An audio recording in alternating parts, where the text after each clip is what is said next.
साथियों, मैंने लाल किले से प्रधानमंत्री के बाद जब पहली बार मुझे लाल किले पर से देश को संबोधन करने का अवसर मिला था और मेरे पहले संबोधन में मैंने एक चिंता व्यक्त की थी और मैंने कहा था कि जब बेटी शाम को अगर देर से घर आती है तो मां और बाप दोनों उसे नोच लेते हैं। कहां गई थी, क्यों देर से आई, कहां थी, सैकड़ों सवाल पूछते हैं। और मैंने सवाल उठाया था कि बेटियां अगर बाहर से देर से आ जाए तो सैकड़ों सवाल तो पूछ लेते हो, लेकिन क्या कभी बेटा देर रात घर आता है तो कभी उसको भी तो पूछा करो, बेटे कहां गए थे तुम, किसके पास थे, क्या कर रहे थे। महिलाओं के खिलाफ होने वाले अपराधों को रोकने के लिए, एक बेहतर समाज बनाने के लिए ये बहुत जरूरी है। बीते दशक में हमने महिला सुरक्षा को बहुत बड़ी प्राथमिकता दी। उनके खिलाफ होने वाले अपराधों को रोकने के लिए नियम कानूनों को हमने और सख्त बनाया। महिलाओं के खिलाफ गंभीर अपराधों की तेजी से सुनवाई हो, दोषियों को तेजी से सजा हो, इसके लिए फास्ट ट्रैक कोर्ट्स का गठन किया गया। अभी तक ऐसी करीब 800 कोर्ट्स, 800 જેટલી નવી कोर्ट देश भर में स्वीकृत की गई है और इनमें से ज्यादातर ने काम करना शुरू कर दिया। इनमें रैप और पॉस्को से जुड़े करीब 3 लाख केस तेजी से निपटाए गए हैं। बहनों અને બાળકો સાથે જોડાયેલા આવા अपराधोना 3 लाख केस એમાં ચુકાદા લાવી દેવામાં આવ્યા है। ये हमारी सरकार है जिसने रैप जैसे संगीन अपराध में बलात्कार करे ने हमें आवीने कायदो बदल्यो અને આવા પાપીને फांसीना माचड़े ज लटकावानो हो।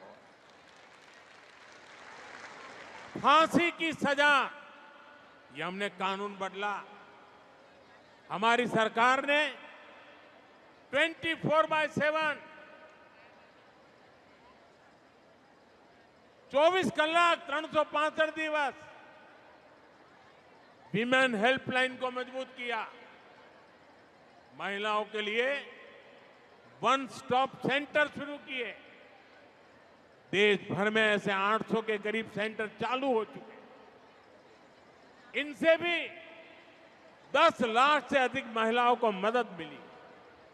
साथियों, अब जो भारतीय न्याय संहिता देश में लागू हुई है, अंग्रेजों के काले कानून को हमने हटाया।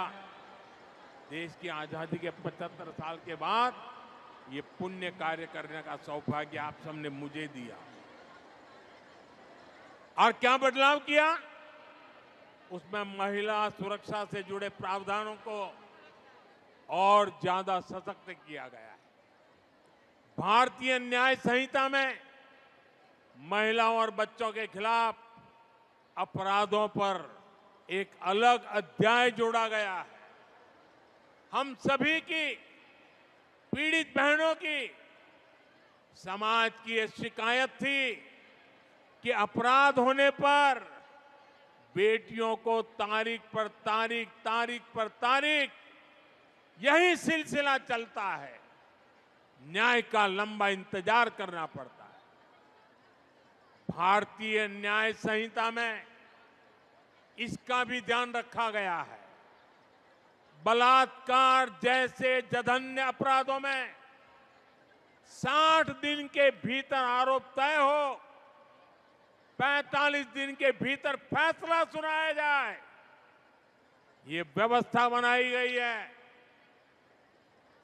पहले पीड़ित को पुलिस थाने आकर एफआईआर करवानी पड़ती थी, पुलिस स्टेशन जरूर पड़े। अब नए कानून में कहीं से भी एफआईआर दर्ज कराई जा सकती है। इससे पुलिस को भी फौरन कार्रवाई करने में आसानी होती है। जीरो एफआईआर के प्रावधान के तहत कोई भी महिला अपने ऊपर अत्याचार होने पर किसी भी पुलिस स्टेशन में एफआईआर दर्ज करा सकती है। एक और प्रावधान किया गया है कि अब रेप विक्टिम का बयान पुलिस ऑडियो वीडियो के माध्यम से भी दर्ज कर सकती है। इसे भी कानूनी मान्यता दी गई है। पहले मेडिकल रिपोर्ट में भी काफी समय लग जाता था, अब डॉक्टरों द्वारा मेडिकल रिपोर्ट आगे बढ़ाने के लिए भी 7 दिन का समय तय कर दिया गया है। इससे पीड़ित महिलाओं को काफी मदद मिल रही है।